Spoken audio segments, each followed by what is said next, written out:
Goods trains, the lifeblood of every railway. For the Northwestern Railway, almost all revenue comes from their multitude of freight services.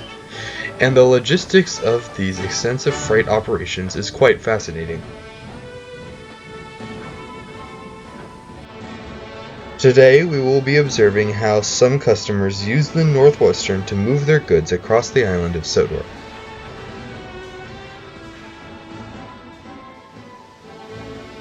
Tucked into the heart of downtown Knapford sits Peterson Electric, a supplier of kitchen appliances such as microwaves and mixers. The Northwestern serves a vital role in Peterson's supply chain. About twice a month they need to get their appliances to shops in Suddery, Brendam, and Kildane. They get on the phone with NWR's logistics services to inquire about a train going to these towns anytime soon. The logistics department will tell them about a 3 o'clock mixed goods service the next day that should get to Kildane by 4:45. The Northwestern requires all freight to be registered at least a day in advance. All Peterson has to worry about is getting their appliances to and from the stations.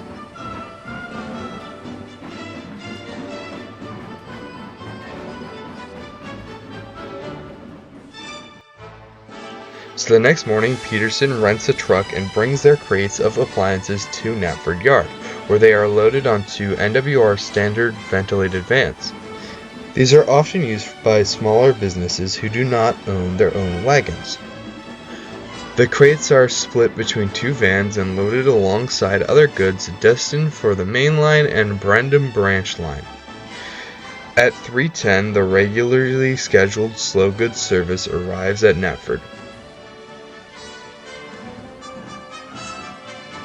The engine collects the vans and is on the way in less than 10 minutes.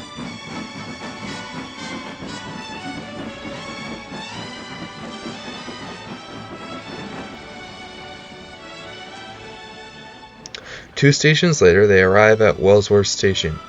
Here, the wagons destined for the Brendam branch are shunted aside, awaiting the branch's designated engine to take them down.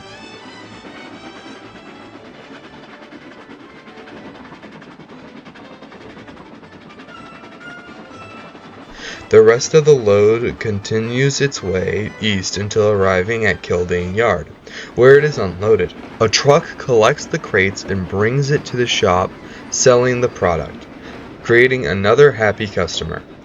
This is a familiar story for many smaller businesses across the island who rely on the Northwestern Railway to move their smaller amounts of goods. Our second customer takes us to the capital of Sodor. Suddery ice cream is tucked next to the south end of the Suddery Bay Bridge. The main role of the Northwestern is to bring dairy from Tidmouth in the morning and take away products that are to be distributed across the other towns of Sodor. Unlike Peterson Electric, Suddery ice cream's service is contracted and is as such an automatic routine. Tidmouth Milk, the island's main dairy, sends 3 tankers of milk down at 10 a.m. on the branch line through train. This train originates at Tidmouth, only stopping at Knapford and Wildnorwester. It reaches Suddery ice cream facilities around 11:15. Empty vans are also brought at intervals throughout the day. The tankers are connected by pipe to the building and pumped inside. They are left there all day as the milk is used in the ice cream making process. The second to last northbound goods train arrives at Suddery Ice Cream to collect their full vans and empty tankers at 5:30. Typically, they produce about 5 vans of ice cream a day.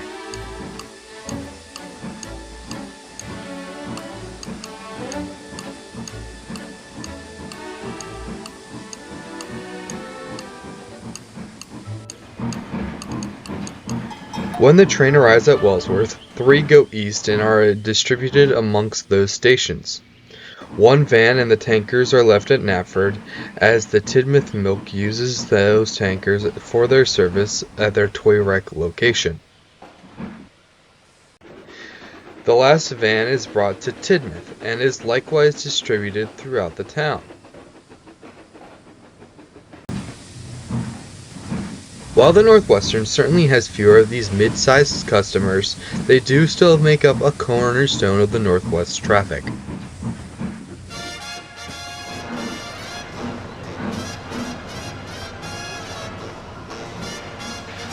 One of the Northwestern's largest customers is Tidmouth Milk. Its main base of operations is its bottling plant and collection hub located in the Tidmouth Docks complex. However, they also own the Toyrek Dairy, a milk processing facility in the village of Toyrek, who collects milk from the farms of the Elm Valley and Farquhar region. Like Suddery ice cream, Tidmouth Milk has a contract with the Northwestern, as often tankers come into their facility across the whole day.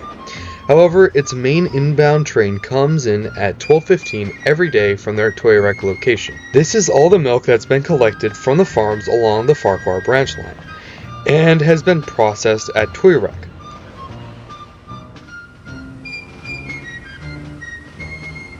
The main outbound run is connected to the 130 mainline fast goods.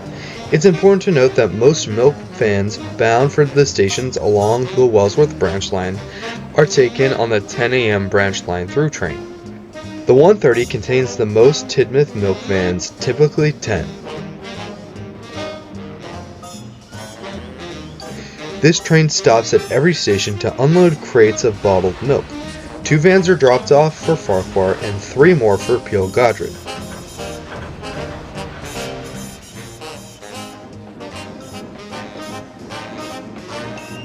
The rest are distributed along the remaining non-junction stations, and are empty by the time they reach Barrow and Furness. When they are unloaded, the milkmen collect the crates of bottles directly from the stations and deliver them to the shops and people's doorsteps, keeping the people of the island of Sodor coolly refreshed.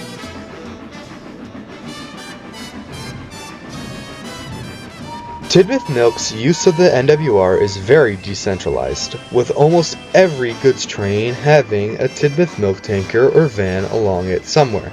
However, it is one of the railway's most important customers.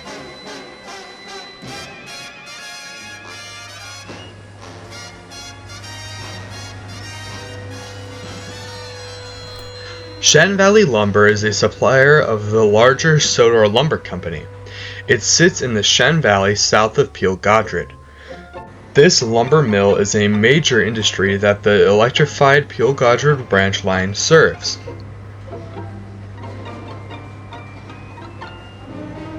Shen Valley Lumber is the largest customer of the Northwestern that does not own its own rolling stock. They rely on the NWR's fleet of 60 Macaw-style flatbeds, typically using about 20 a day.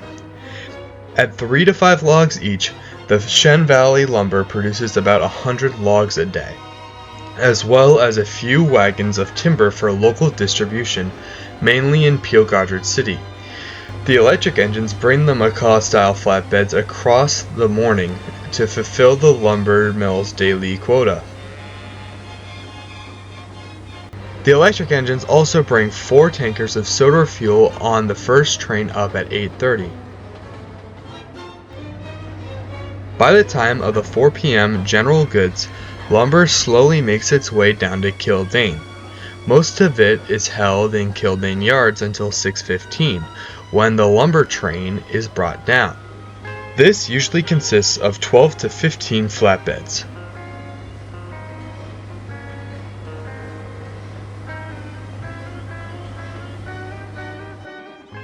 The mainline engines then bring all of this lumber to Sodor Lumber's sawmill east of Cronk.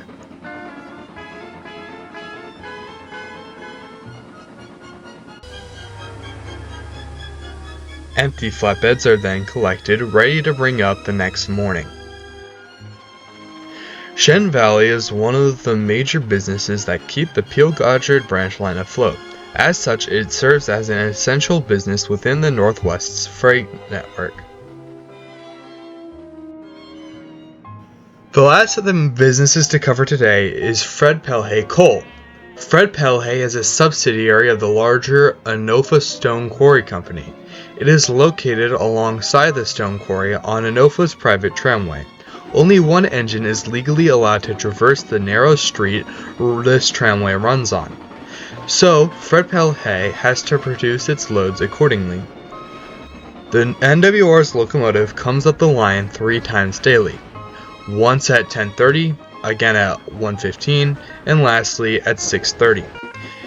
Every time he brings up, empties, and collects whatever Anofa and Fred Pelhay has produced. The first run is dominated by Anofa's stone, with Fred Pelhay only having 3 or 4 trucks on this service.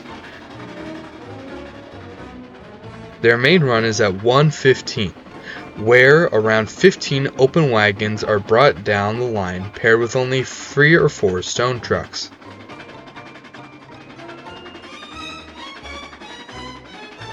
Lastly, around 6 trucks are brought down on the 6:30, totaling around 25 trucks on an average day. Once at Farquhar Town Yard, the trucks are distributed amongst the down trains during the day. This is done as to not violate weight restrictions along the branch line. Fred Pelhay only serves a few customers: Tobias coal merchants, who distribute coal to households in Farquhar, Hackenbeck, Ellsdale, and Ellsbridge; Tidmouth and Knapford Harbour boards; and the Northwestern themselves. As such, it is very rare for Fred Pelhay's signature orange trucks to stray beyond the western side of Sodor.